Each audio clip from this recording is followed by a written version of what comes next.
Hey, welcome back to another episode of A to Z, you guys, starring me, Zero Remsen, as your resident Yang, the light, and Aaron, the resident Yin, as the dark, which always has everything about the Yin side of it always sounds negative, and it always sounds bad. But there are positives to being bad, and there are bads to being good, which is something this podcast leans to help you see that he's going to help me find the yin or the more realistic side in my naivety, and I'm going to help him find the yang, the more positive side of the way he interacts with the world. So what we're going to do today is, again, we're also still figuring out this whole thing as we're doing it. And today, our format, the way we're going with is, sorry, I got dark there.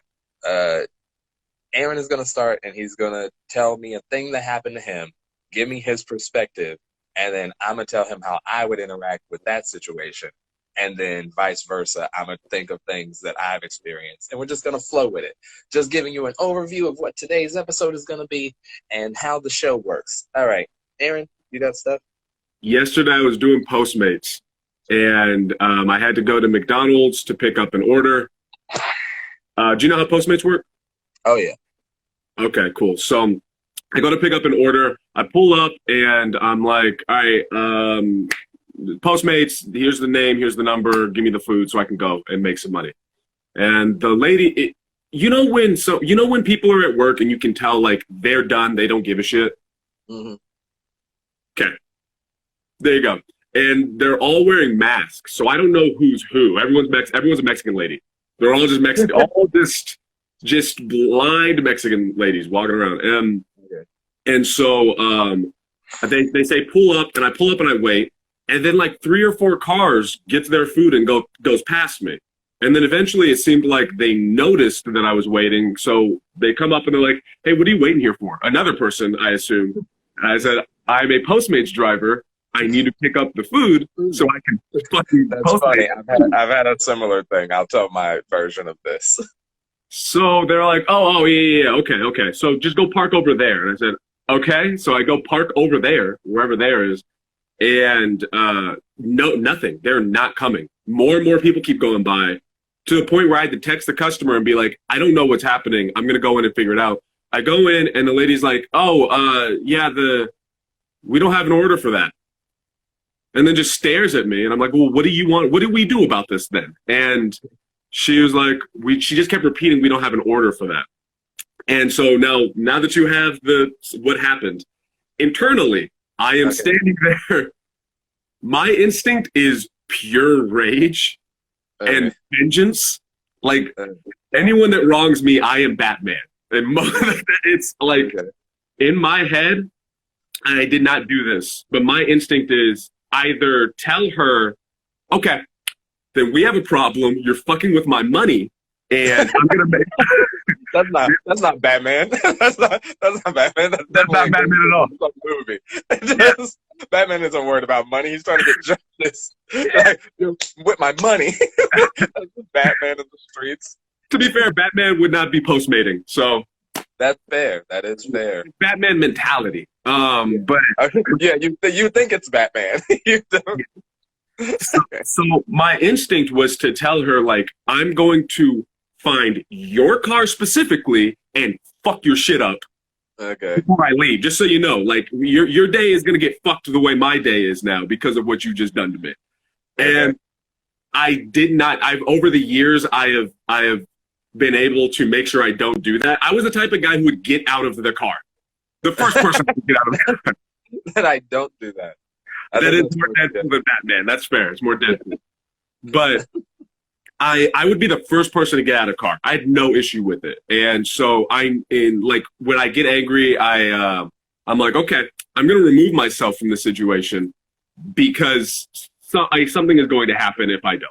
And so then I leave, and then it took me maybe 10, 15 minutes to like calm down. And then I went to the next place, and it was I told you the milk. I can't say the R word, right? Like people get in trouble. Well, listen. Here's my rule, and you can. We're deciding because we're figuring out the podcast. To me, I personally don't care about the R word. If you use it like how you use it, we'll deal with that backlash if we get to that level of fame. If Yeah. it becomes a problem, we'll deal with the problem. But quite frankly, I kind of go with like what most people do, which is like I think that's that's one of those taboo words that it feels like it steps outside of the group. Like the group doesn't care, but people are stepping up for that group in an like you're not gonna stop that.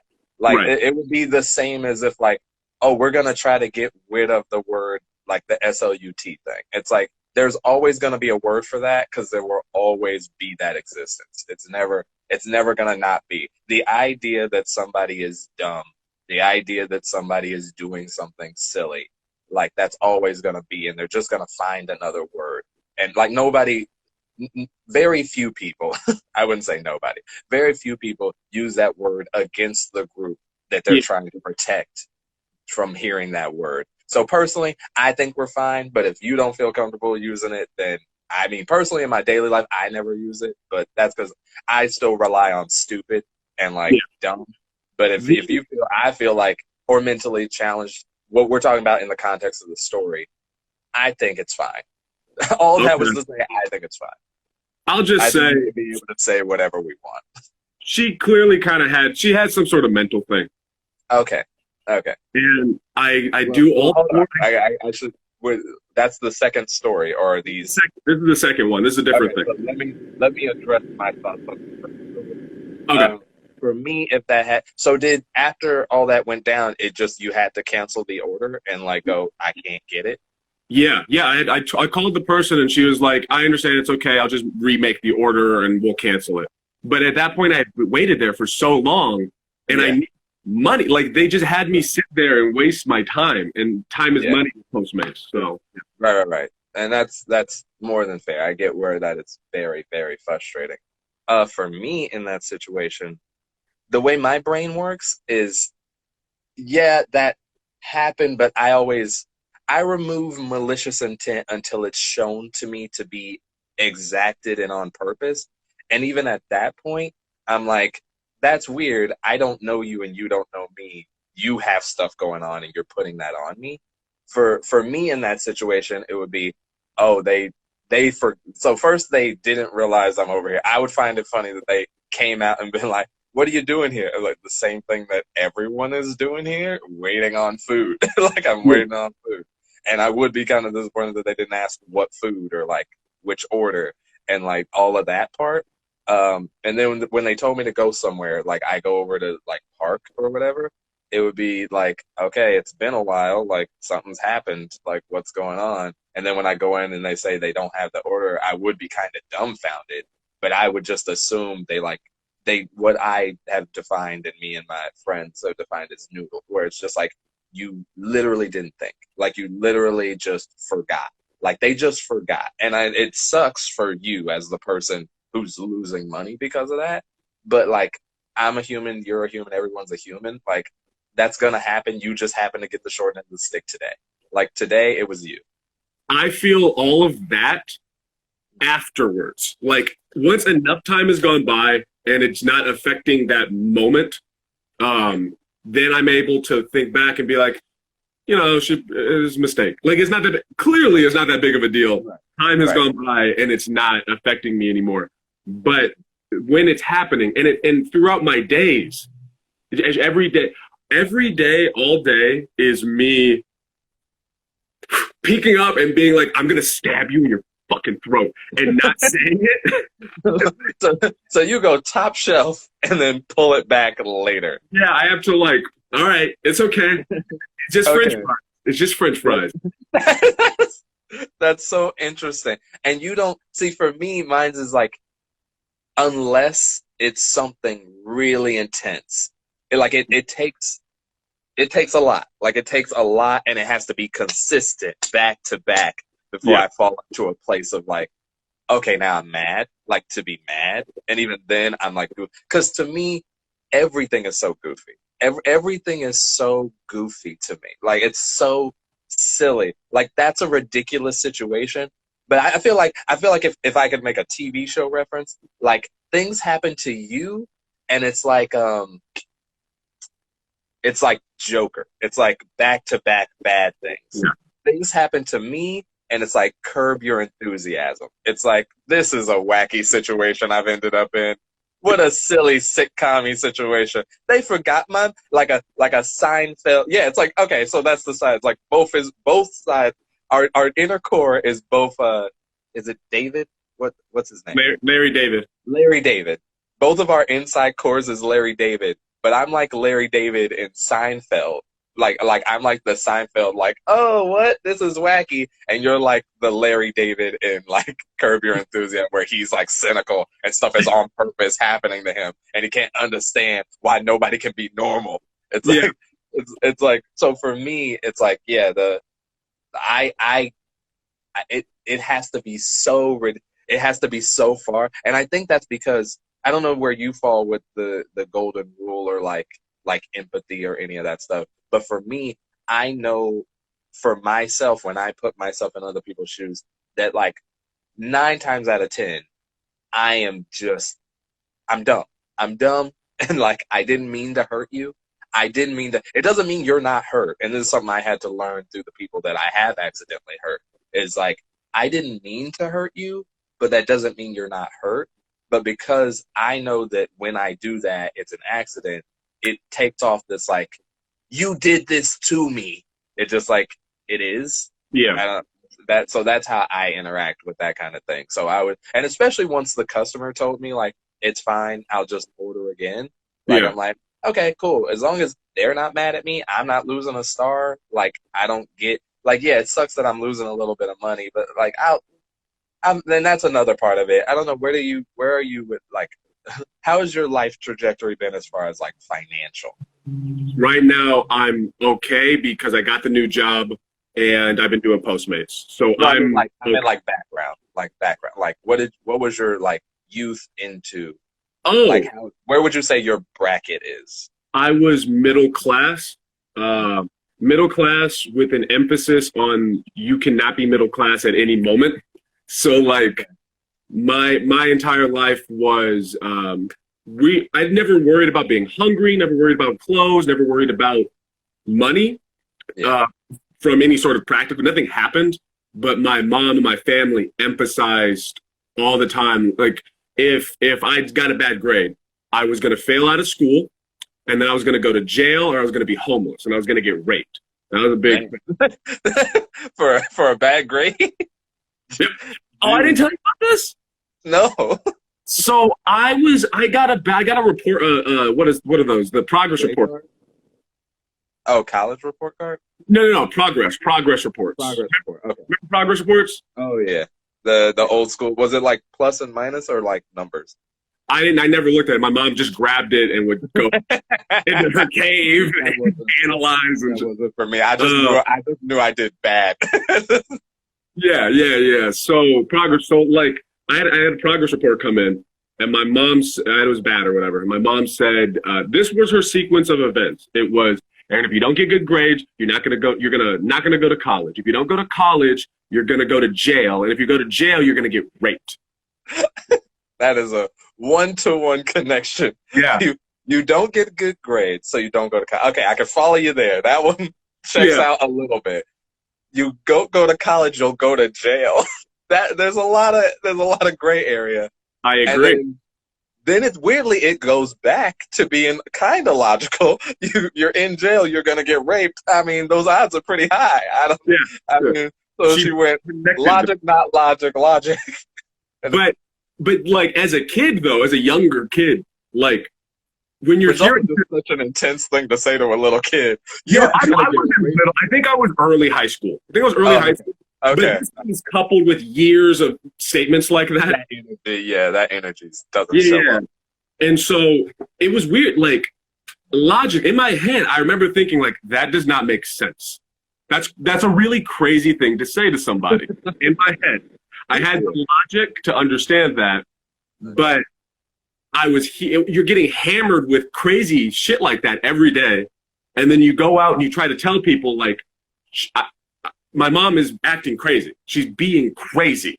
She hasn't hit me. She hasn't done anything that would warrant like police to come in or anything like that. But she's crazy. There's something wrong with her.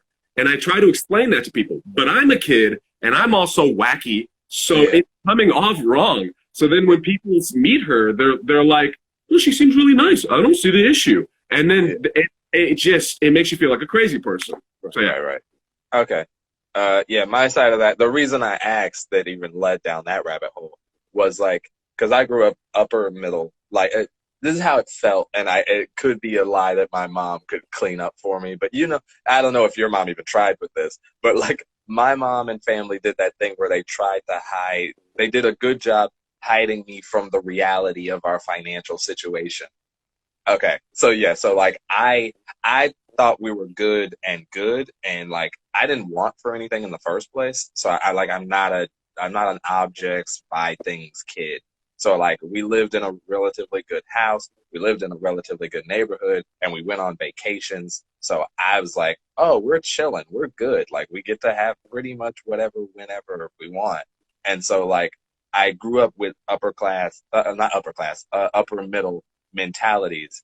And then I got into, I would say like college was when we had to start pulling back on funds. But again, since I didn't really care, it was like I still felt and had upper middle class mentalities. So for me, all that is linking back to say money is this weird concept to me in the way that I understand it's important. I get that I need that, but I don't have the attachment to like if you took my money then like we got a big problem. Like I do if you like straight up steal from me because it's more about the act of stealing from me. Yeah. But like money itself is not important to me. It's like if I Zero. live, yeah, I don't want to interrupt. I'll let you finish. We are the same person. It's super trippy. yeah. It's I know. this very yeah, again, I'm telling you, we loop back around. It's like nature nurture. Our Yeah. natures are so different other way around. Our nurtures are so different, but our Yeah. natures are essentially the same. And it's like I don't care about that kind of thing. Like I don't like again, give me a house where the water and the heat works and I have internet and I'm golden. Microwave, toilet, all that stuff, I'm golden. I don't need material things and I'm not thinking about the next dollar or any of that stuff. So when again to loop it back and around into what we're talking about, that's why I brought it up is because when you said up top, it's like you're messing with my money, you're messing with my life. That sounded like mentalities of somebody that money does mean something in the So like grand scheme, and that's not how I interact with it. for me, money is. I feel in the core, I feel the exact same way you do. But because Mm-hmm. money was brought up to me all the time and aggressively and used as a guilt trip, Mm-hmm. that's where things got I get squirreled. that. So like, Yeah. yeah, for me, I want money and I need money for no reason that I don't particularly enjoy. I'm not like fucking getting Yeah. bitches and going to the Okay. strip or anything. For me, it's like I just want money for my own independence so everyone else can stay the fuck away from me and I don't want anyone to have control over my decisions. Right. That's why I want money. Yeah. And see, that's another weird place where we are the same because I also have things about control. I don't like being controlled. I don't like being in a box of sorts. I don't like when people that's the things like everybody has their like button that it's like 0 to 100 button. Like my trigger for me is when people put things on me. And it's fine. Like it's only when it's clearly it's obviously only when it's negative. When somebody puts on me. So if I was in your situation with the lady and she put on me that I was trying to ruin her day, like you've projected onto me that my intention is to hurt you. That has all I don't know why I've never psychoanalyzed it, but it's always hit me right in the where that it ironically makes me into like, well, now I am upset and I don't want to ruin your day because of it, but I'm upset that you think that I work like that. That you think that you know that I'm trying to hurt you. And it's so outlandish. It's that cartoonish energy because I think it's so cartoony when somebody tells me that I'm being that. I'm like, you think I'm a cartoon character? You think that I really am like, ha ha ha ha, today I'll ruin this person's day. That's what Yeah. I'll do. Today I've decided to ruin your, specifically you. I said that person today. Like, Yeah. that's not what I am. And so that's where it does. That's those one of the few things that do get me is when people do that. But okay. Next story. Oh, the Unless mentally. you have more thoughts. No, I think we're on this. So far from what I'm getting is a situation that would bother both of us for gut reasons. My instinct is anger and fury and vengeance. Yeah. Your instinct is cartoonish exaggeration to the point of absurdity. Yes. Then I don't know what happens to you after that. I guess you get over it. Yeah. It's pretty much like once I've seen the absurdity of it, then it's like it's funny to me. Once it's funny to me, I'm not in that mode. And that, much like you said, you go there immediately. It's not a thing I'm thinking about. It's a like you just go straight to, oh, I'm gonna up your day now. Like Yeah. I go straight to, this is a cartoon. I don't see this as real. And Okay. so it's like silly. Which again, to talk about my downside of that is when it is an actually serious situation and I go immediately to cartoon laughing at it, people don't like it when Yeah. you laugh at them and they're angry. But I that happens to me a good couple of times because I'll be like, "You're so silly right now," and they're like, "No, you, you," and I'm like, "You're so mad. I can't connect to it, and I want to stop smiling, but I can't because it's like it's so funny to me." Yeah, it's not. If people, I either stay. If someone is like getting angry with me, I either stay very very calm, super calm, or I'm going to match you or take it way further. Like Mm. I will take it just to prove a point. I will take shit. Oh, I have a story for you. This happened It's a recently. story, guys. Everybody, it's another Aaron story time. That's such a positive introduction to Hold on, such let a me get my negative. So I was driving. I was by UC. I was right by the getaway, uh, and I'm driving, and there's this girl in front of me on a bike. First off, fuck her for even trying to. being on a bike. Yes, on a bike in the street. I know technically it's a vehicle. I know that. Technically, You it's don't have good. a motor. You don't even have electricity on the thing. Like you don't. Yeah, I don't get the rules about bikes. It's like I feel like the sidewalk is made for bike Yeah, people, but yeah, like somebody rose a stink somewhere about something. Somebody who cares way more than me put in the effort to get bike yeah. laws. And get votes and put a ballot together. Yeah. But so I'm driving and I'm like, all right, I'm gonna go past you. She's a little bit on my right. I'm gonna go past her. So I start to move to the left and go a little faster. She puts her left arm out and then goes in front of me and then looks back. This zero. Boom. This adds to it. This adds to it. I'm sorry, it adds to the anger. Okay. Blonde, thin white girl. Had a not like a hot girl at the bar vibe. Not something like Mystery would go after. Not at all. Okay. More pompous valedictorian. Got it. You know what I mean? Yeah. Okay, yeah, like smart and put together, but is aware of it, but not in a humble Wayne the Rock Johnson way, in a far less humble way. Right. Like she knows that she scratches off the boxes of being attractive, Yeah. but like she's not really that much. Yes. Okay. And she seems smart, regardless, and well off. She seems well off. The white privilege thing is the first thing that comes to my head. Got And it. I don't like to use that word because it's so connected with a bunch of other bullshit, but that's what came. Yeah. So she looks at me. She does like a,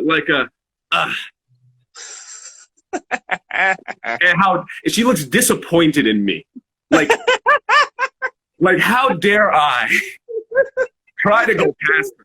It's so funny to see you do what I do, but like in like negative. It's like that's it. I immediately I saw this story and I also put stuff on her But all of my thing is like you went to. She did that and was disappointed in you. Like, I'm like, what?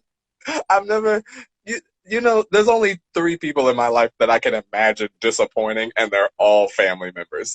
Yeah. Like, no stranger is allowed to be disappointed in me. That's not a thing. But like, that's a thing that you felt in the moment that happened. So go ahead. So she veers in front of me, then goes to the far left on the sidewalk to get out of the way. But by that point, hold on a second. I'll be right back. Okay. All right, guys. Aaron is taking a momentary break, so I'm gonna say hello and thank you for. Oh, he's back. Okay, never mind. Sorry, my grandma was doing stuff, making sure she's good. Okay. So Hey, look, he cares about his grandma, ladies and gentlemen. He may hate the white people. He may want a key over some French fries, but he cares about his grandma. If you don't listen to the last couple of episodes, yeah, but it's a whole thing. Either way, so she goes to the left, and I'm like, okay, I want to OJ you. So I was like, all right. I know this all happened very quick. This isn't like I parked and I was like, let me think what I'm going to do. This all happened very quickly. Okay. I was like, okay, I'm not going to yell at her because whatever. I'm going to really scare her. And what I've learned is if you really want to scare someone, especially as a black dude, don't yell. Okay. Don't react. Just stay very calm. Like this is what I did there. She was on a bike. I pulled over to the right more so cars could go past me. I slowed up so we were at the same pace, and I stared at her like this. This is the face I made, okay? You ready?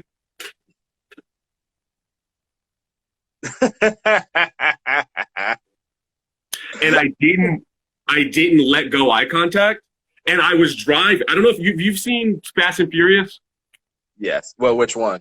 Oh, yeah. The one early before tanks got involved, early on, when VHS players they were still doing some great things.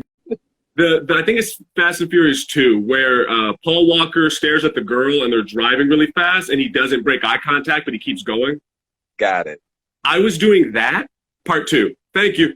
I was doing that. I was staring at her. I was not looking in front of me. I didn't care. It didn't matter to me. She mattered. And so she tried to do the white girl thing where she ignored it. Like, if I just act as though he's not looking at me, it'll stop happening. It'll go away. It did not. She finally started acknowledging, like, oh, I'm staring at her. And she, like, was clearly getting nervous. And eventually it got to a point where she could like, bike away and I had to leave. And then I calmed down after that. But, like, I have an especial vitriolic. I needed a really good word for this. Yeah, we're educated black people. we went to college, which is completely. I just want to say, people still use that like as a thing. Going to college just means you had money. You took out loans. There's not a bar for college. Like, unless you're going to Ivy League stuff, that's not the thing. You can't use an overall catch-all. Like, I went to an art college, and the bar was like, did you take an art class once? And do you have $120,000 per year? And that will rise over the course of 4 years? And I was like, I'm in high school. Sure, I don't know what debts are. But naivete. But I get what you're saying. Vitriolic. I have a special vitriolic place for that type of white woman. There's a place. There's a thing in me. I can have a drink at a bar. So you're telling me that you get intimidated by strong, smart white women? Is that what I'm hearing? It makes me feel dumb. No. I could hang out at a bar with a Trump-supporting, Confederate flag-wearing, good old boy, Pabst Blue Ribbon drinking fucking racist. I could do that and have a back and forth. I could have a conversation with that person. Probably wouldn't like him. Maybe I would get angry at points. but I can do that. And there's this weird mutual respect and understanding as men, Okay. in that we both understand if we take this further, we're going to have a fist fight. Yes. It just is what it is. This is society. So True. there's always this understanding, this like, all right, it's America and USSR both having their fingers above the nuclear launch button. So no one's gonna press it, no one's gonna take it any further. Right. White women, that type, let me preface. Okay. I don't need all, Careful. We're the episode 3. We're already on the tightrope. you're gonna Right. be dude, you're gonna be fine. I'm gonna get in trouble. You'll see. Listen, when I say that we're the same person, I know where you're going with this, Oh, and I God. have no choice but to back you up because I believe it.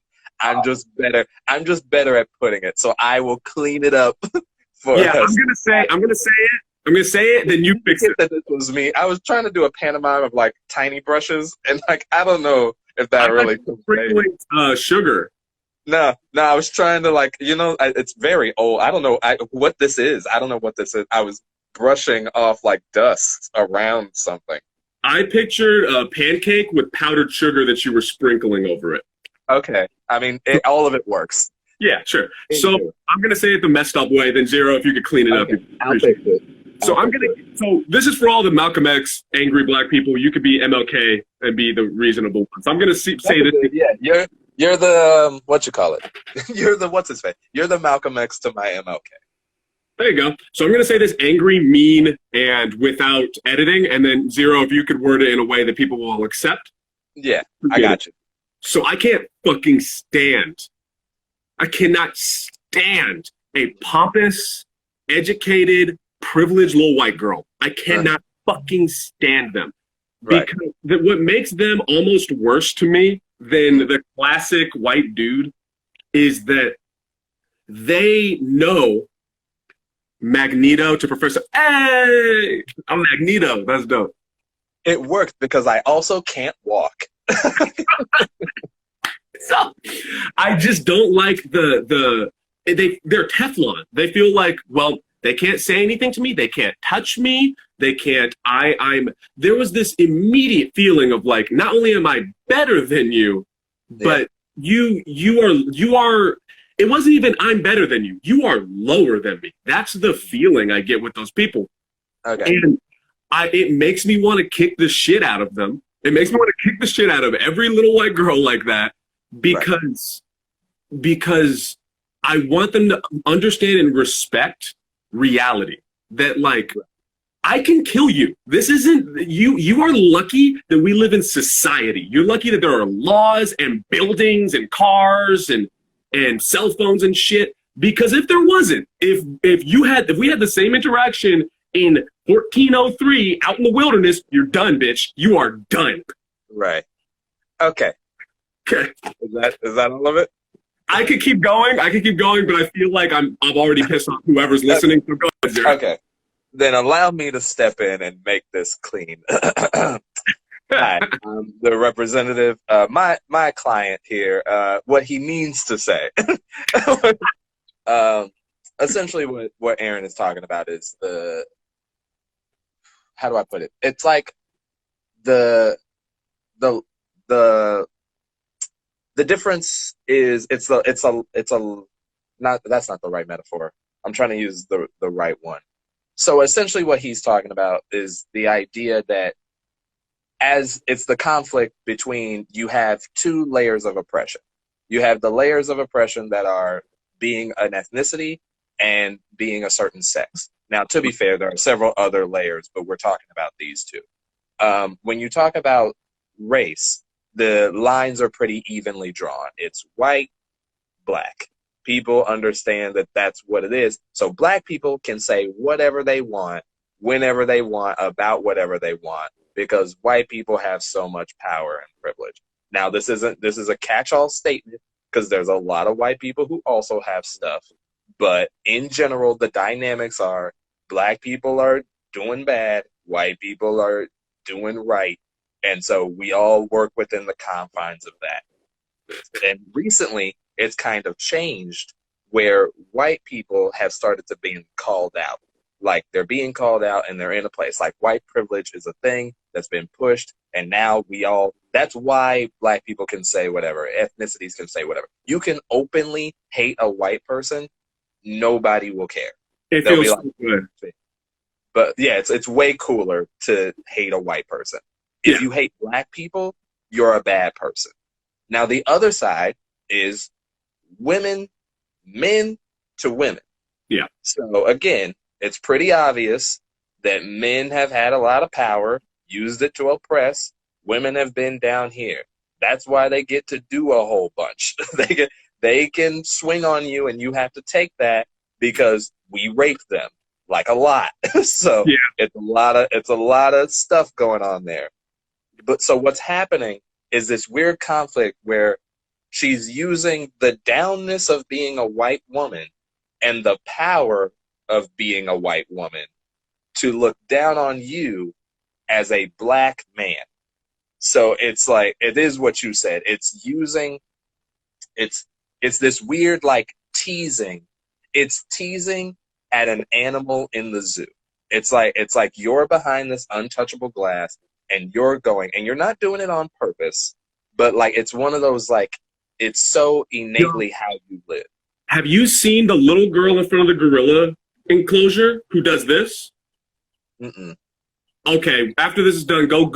I'll look it up. I'll send it to you. This little girl, perfect analogy actually. This little girl's in front of that glass at the zoo. Little tiny girl, and she sees the gorillas, and obviously her instinct is to do that. The gorilla's like bitch, and like flies Yeah. to the wall and smashes it, and it cracks. Like maybe my mind is making it crazier, but if I remember correctly, the screen, like the wall cracks. It doesn't break or anything because you would have known about it if it did. But like that's a good analogy. Yeah. And if you find that video, I'll try to impose it in here when you're explaining it. But it's essentially it's that dynamic that within that dynamic, as somebody was talking. Can you? Yeah. I'm gonna read it out loud. Okay. Okay, so Carly says in the chat. it's the problem of white feminism. Power is fluid and it changes based on where you are and who you're with. Then James says, can you recap what we're talking about? Just joined in, sorry. Can you recap, Zero? Okay, real quick, Spark Notes. Aaron told a story where a white girl on a bicycle cut him off in traffic, and she rolled her eyes at him, and he took that to be like how dare she be annoyed at him when she did the wrong thing. So because that made Aaron mad, he like followed next to her and gave her the angry guy, like angry man look, as if to say, hey, if we weren't here, that you would be mad. If we weren't in a society and there weren't all these rules and regulations of things, and you weren't protected behind your metaphorical glass wall of like, I'm a girl, then we would have it. We would be at it and you would lose. Now, That's not to say, now again, I got to go back to my cleanup. What I'm doing is cleaning up the really rough version of what he said. So that's not to say that Aaron would do those things. No, like, Aaron is not saying that he wants to beat women. That's not at all what's going on here. Like, there's a difference between like what I could do. Like, there's what I could do. Like, and you're acting. That's what a part of it. Okay, I'm finding it as I'm saying it. It's like a part of it is you're treating me like the person that would do the thing you're afraid of, but you know that I won't do that. You're looking and rolling your eyes as if I'm the person that did it to hurt you. But if I was the person that you think that I am, it would not end at me following you and then I would go this way. You would be done. And it's the fact that there is no in that world. And again, and to be fair, there's a little bit of projection going on here. So we will acknowledge that there's. I have another story that relates to this that'll emphasize why I take it so seriously. But I'm let you. Right. And so again, we can acknowledge our own part in this.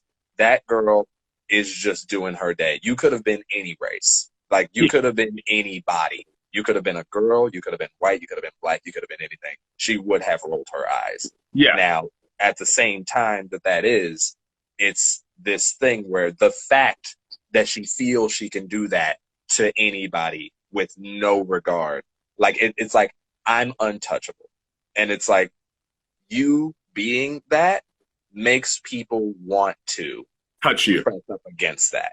Yeah. Like it's like I'll show you you're not untouchable Yeah. because nobody's really untouchable, and you're gonna mess around and find the one crazy, and then you're gonna be shocked when it happens. And in a weird meta way, we're trying to help. Like in a very meta way, the reason that we get that way is because we're not crazy, but you're Well, acting hold on, as if I'm alone. okay. We're all a little crazy, Yeah. but we're sane enough to not hurt you. Okay, we're sane enough to agree to the societal rules that have been set up. So if that is the case, we're trying to teach you, hey, listen, I didn't do something, but I want to put what Aaron was doing in that moment was I'm going to put the fear in you, so then you don't do this again, because I'm not the crazy, but you're going to run into the crazy, and that person won't stop. That was a good example. That was putting the fear in her. Like that, I was trying to make a point that to say to her without saying it that like, look, she's so lucky. She really doesn't know. Right. And I think this is why I think it's not her, and that's the thing. It's such a weird thing to be because it's not their fault. It's like being mad at a rich kid. It's like the rich kid is a spoiled brat because everything got handed to them. There was no suffering. Nobody is above being spoiled.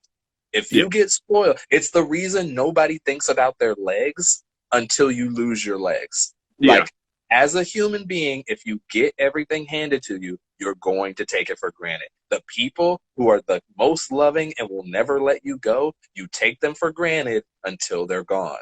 Like, it's a thing that people do. It's not anyone's fault. It's just human nature. You have to work on it. That's why Thanksgiving is a holiday. You got to learn to be grateful about that kind of thing because it's rough. That's just what you do. So everything you're saying is how I feel, but initially it's anger and vengeance. So it's like anger and vengeance, then time, and then I get to that same place. Right. But do you want another really fucked up story? We have 14 minutes. Do you think you could fit it in? Yeah, it'll emphasize why I'm so especially aggressive towards white women doing that. Okay. Yeah. So more context. What's up? More context.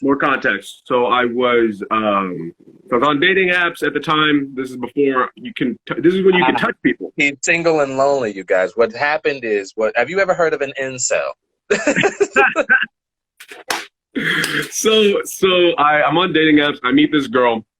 Please do. They say the message says please do. I think that means tell the story. Yeah, that means tell the story. So I'm on this dating app. I meet this girl. I think I was about 27 at the time, and she was 23, 24, maybe. White girl, Negro. And so we meet, we hang out, we talk about children because she was Mormon. And she was talking about how I'm going to have kids until my vagina is just a big old hole. And she didn't. Oh, okay. I'm like, what's crazy is I've met that kind of white lady. I'm like, oh yeah, okay. But that she essentially was like, I want to have a lot of kids. I'm Mormon, and I said I don't want to have any kids. I'm a comedian. Cool. We had that discussion. Then we engaged in consensual sexual intercourse, and then I should make a sticker. Pause the whole show. The consensual sexual intercourse. So we hang out another time. All good. Everything's chill. She comes to my place and we're hanging out, talking. This time she's drinking. And we're talking. Okay. I don't know how to gauge I can't describe distance, but let's just give it a thumbs up in the chat. I can't describe the distance here because we're in chat, but I'm sitting far away from her. Like really far because I'm starting to get uncomfortable. Then she starts crying. And Yeah. She starts crying and she starts telling me, I'm not going to tell her the story because it's her business, but she Yeah. starts telling a story that's really fucked up. Okay. And immediately I was like, well, I don't really want to have sex. Makes sense. Logical conclusion. Yeah. And so, Let that be another lesson, guys. If tears are coming out, it's a wrap. It's a wrap. Let it go. so I didn't want to with that. I was done. I was like, okay, well, we can hang out. We'll play Sega Genesis, whatever you need to do. I just want you to be chill. And then it goes. What time period are we in? I constantly live in 1987. That's just where okay. I stay. Got it. All right. But so then it goes from sad. She goes from normal to sad to sinister. And she just it's I don't know. Have you ever met someone who gets drunk and then they change? Yeah. Have you ever met a drunk person? Right. And someone typed in, "Ah, shit, run quick." This is my apartment. I couldn't leave. She took. I think. Give the case. Foreshadowing / spoilers to this story. Okay. When men rape women, it is a physical, aggressive act. It is. I'm bigger and stronger than you. When women rape men, it is a game of chess. I'm gonna explain further with my story. No, I get what you're saying, but explain for the people, and then I might have to clarify. Okay, I'll just finish the story, then we'll go from there. Okay. So, Okay. She's freaking me out because she's with her eyes. She is saying, "We are going to have sex, and if you don't, you are going to have a fucking problem." That was what was happening. Okay. And so I was like, and I went through the options in my head. I was like, okay, if I kick her out, she is shit-faced. If she crashes, hurts somebody, I'm liable. I'm legally responsible for her. And people know where she is. We have GPSs. Like she told people where she is. Right. Then if I kick her out, she goes home and lies. Who the fuck is going to believe me? Like, Right. Let's be real. Look at the way I look. Yeah. I immediately pictured my face on Fox News next to a box with a question mark who represents a woman because her face isn't going to be fucking put up there. Right. And so that was going through my head. I was like, well, I can't hit her. That's not going to help. So, so I was like, I guess I have to oblige to her wishes. So we have sex and finish whatever. And I'm trying to like get the condom away. And she tries to make me impregnate her. Oh. She tries to, when you have like residue, this is getting gross. You know what I mean? Yeah. She's trying to make me impregnate her. And I was like, no, no, get away from me. No. And so with long story short, without getting graphic detail, I had to have sex 4 This times. isn't graphic. This isn't graphic at all. Just talking about the residue of your condom. It's fine. But I had to have sex 4 times that night when I did not fucking want to at all. And so she passes out eventually. Then the next morning she wakes up. She doesn't remember. She doesn't remember. By the way, the reaction that we're having right now, if I was a woman talking about this story, people would be like, oh my God. Yeah. No, you have a problem. Yeah. You should have jumped out the window. Just give her the rent money. Just have her stay there. So the next morning she doesn't remember what happened. I explained to her what she did. And she apologized profusely. Clearly she was not in the right headspace or whatever. And never saw her again after that for obvious reasons. Right. But I have proof that she apologized in the message. I have proof. So like I should be good. But so I got that saved in a very secret compartment. It's locked in the safe. Code. But it takes double thumbprints of me and Aaliyah. You and your dog. Yeah. You need to get your dog. But that is a situation in the story that's why I get so angry is when specifically with white women, because they don't know, they don't realize the power that because we're in this Carly said it, this feminism thing where we're in white female feminism, where they're at the top of the heap all the time, and they get away with shit all the time. And you can't, there's just nothing you can do. Physically, I could fuck her up, and I know I could. Right. But it's not going to make me safe. And people need to fucking understand. White women, y'all need to. Just real quick, do you think that at any point that our fan base will be white women?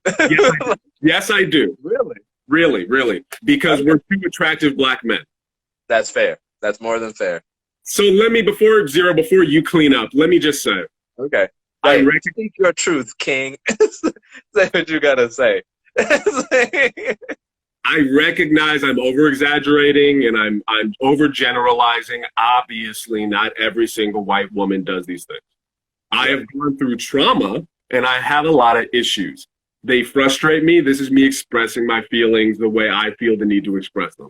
But it is frustrating. I don't know how to describe it to you. It is frustrating. You know what? I do know how to describe it. If you're a white woman and you're listening and you're upset right now, picture the time that you got molested, raped, groped, whatever, because it happened. Let's be honest. Like most women I meet, it happened. Picture that time right now. Go in your head. That's how I feel. That's probably not exactly how I feel. That's how he caught it. He's catching it. If we're talking to future white ladies, he's catching it every second because we've been taught it.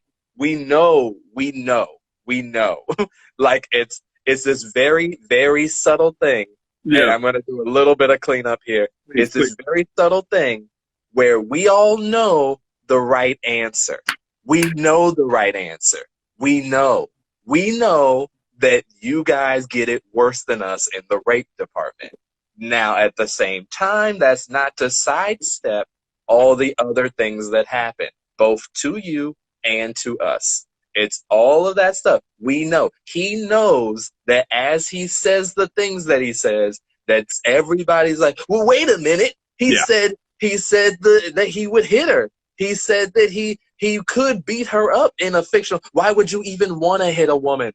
Why would you even? I could never imagine a world where you would want to hit a woman for any reason. Keep in mind, I would also like to add, again, the yin to the yang. He was in his yang for a moment. I'm going to be in my yin for the moment. And I'm going to say it's very interesting that if you are getting upset, if you're getting triggered, then you did not really listen to Aaron's story, because I feel like the story he just told was one of rape. It was just a different version. And in our version, men just kind of take that. Like he just had to swallow that L, and he's never allowed to talk about that. And he just has to deal with the fact that that happened. Now, a lot of you have also been assaulted. Like you said, there's a very high statistic, way crazy. And I would also like to quickly address that there's a lot of crazy stuff. Like, one, that's so high is ridiculous. Two, that like the fact that he that like we need to preface this much. We shouldn't have to preface this much. It should be understood. The basic stuff should be understood, but we preface because people are dumb and refuse to think of gray area. Like, again, we all know the right answer. He could easily not talk about that. I would more be like, you should be more concerned about the dudes that just go, because those dudes don't care. They're just telling you what they want, and then they're going to do the dark stuff that they've always done. The more you shut down the gray area conversations about it, the more it's going to be a problem. So okay, we have 3 minutes. So 3 minutes. I'll wrap this up then. Can I wrap it up? Yeah. All right. James said, I heard it and I'm upset because this happens all the time. Even if a guy was to go to the police and try to report it, I don't think it would go well. They would laugh or flip it. So I wanted to say, so everything you said, I want to echo from my perspective. Afterwards, I told some people, and I got a gambit of responses. I got empathy. I got people being like, I'm really sorry that happened. I got people saying, nigga, stop being a bitch. I am not fucking joking. I got that response, which is crazy. That's crazy. Yeah. And the third response I got was, you need to go to the authorities. Mm-hmm. In what fucking world? Hold on. Someone else said something. If you're getting mad, it's either because it should not have happened. That's normal. If you're mad at him, it's because you think consent only needs to be given by a woman. That's wrong. The funny thing is, it froze and you went black, but we did hear the clapping. I think he just accidentally pressed the out, but yeah, I'm here. I'm here. Okay, so I okay. I was about to say we're looking at the back of whatever you have us propped up against. So like I thought through what would happen if I took this shit to court. First off, my life now I'm in court. Second, if she countersued, I'm so fucked. I'm so done. Like I don't know how to describe to you. I think the reason I get so angry and so aggressive is because my entire life has been things happening to me trying to explain it to other people and everyone not understanding. So going to school and my mom being my mom, coming home and talking about school, but school being the way school is, girl, like it is an endless, nobody is fucking listening to me. And I don't know why. 25 seconds. And so that's we're gonna so here we'll extend this into next episode. Do you want to just keep going and then I'll log back on, or do you want to call this full episode and then we'll just start something new? Let's keep going because we have a momentum and there needs to be an end to this. So let's do that. We're back. So I think that anger and that desire. Remember when I was telling you where my head will go to? Mm-hmm. I think that comes from a place of telling my family how I feel, like telling them. That comes from a place of like just wanting to be heard. It's a big part of why I do stand up. Is the reason why my comedy is the way it is. You know, when you listen to it, it's not funny. Like when you listen to what the fuck I'm talking about, this is never funny. Yeah, well, that's the thing. Like, to be fair, so yeah, there's a lot of people. And this is again getting into comedy speak. For me, it's like you, as a stand-up comedian, you can make jokes just for the sake of making jokes. Like, I just want to say something funny and I think it's funny. And then I have something to say and I'm trying to make that funny and also get you to understand something. And I feel like the people who have something to say have a harder time, like have a harder job to do, because you are putting a certain amount of yourself, like you're always putting yourself out there when you're on stage. But when you're like, I'm trying to convey an idea, like it's going to start off as like, it's a serious point that you're making. And you have to find a way to take that serious point and make it funny. And I feel like that's what you're dabbling into, is you're trying to tell your story, your thing. And also, like, again, like you said, you don't need them to be on your side. You just want to be understood. And so when you're trying to be understood about serious, dark things that have happened to you, stuff that makes you who you are, that it fuels all those negative mindsets or depressing things, that like that's kind of hard to say straight out and get a laugh from it innately. Like you have to structure it a certain way. Like, yeah, when you go up and you do a rough of a bit, it just feels like you're talking to us like like people make the joke of doing the thing for therapy and all that stuff, but it's like I legitimately like, okay, everybody, brace yourself. We're about to get some darkness. And so can you feel it? Like, that's where it starts. But like again, you have a harder road. But when you make that work, it hits. Like it hits hard because it is something deeper. Because it goes. It's more. It's not just a fart joke. It's like it means something. Does that make sense? No, that makes sense, and that's what I'm going for, and it's why I want to take some of what you have, your instincts, because there's an episode I did with KJ for the ACMM where he's giving me advice, and he's like, "Look, man, you still need to be entertaining and be funny." Yeah. And I think the mentality I had on stage was priority number one was I need to be understood and heard. But now priority number one should be funny, then understood and heard. So I need to my instinct is immediately anger and aggression and violence and wanting to get at people.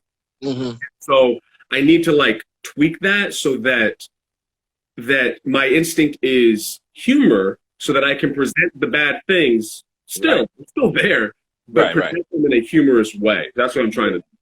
Yeah, and the problem is it the main goal of comedy is to be funny. And it's like when you go up, like there is a truth to, like, it's funny because it's true, but you can't just go up and say truths. Like, I mean, for some people they can because they just naturally say it in a funny way. But again, because you have your traumas and all your thing, like, again, a lot of the reason that I can go up and say even stuff that I do feel like is my thoughts and is a little darker because I'm so naturally light and airy and it's like not serious. It's not like a cloud over me. Because of that, like, I can get away with being like very um open, honest, and like saying kind of more out. Again, and I don't go as dark or as Latin just because I don't have those experiences. I don't have many to go on. So even the places I do go a little bit harder, it's still like relatively like, oh, that's safe comparatively to Yeah. like some of the stuff that could be talked about and things that have been talked about. But again, it's like a rougher road. But again, the fact that you're even trying, and again, like you said about everything else, everything is a skill. It's just like you're working on it and eventually it will get good. Like, and let that be the tiny little bit of advice in part 3 from comedians a couple of years into it. If you're doing it and you're doing it consistently, it's a skill like anything else. You'll get it. Just make sure you're changing and trying new things. And if the things that will click, you keep that. The stuff that doesn't, you throw it away and have fun as you're doing it. That's my little 2 cents.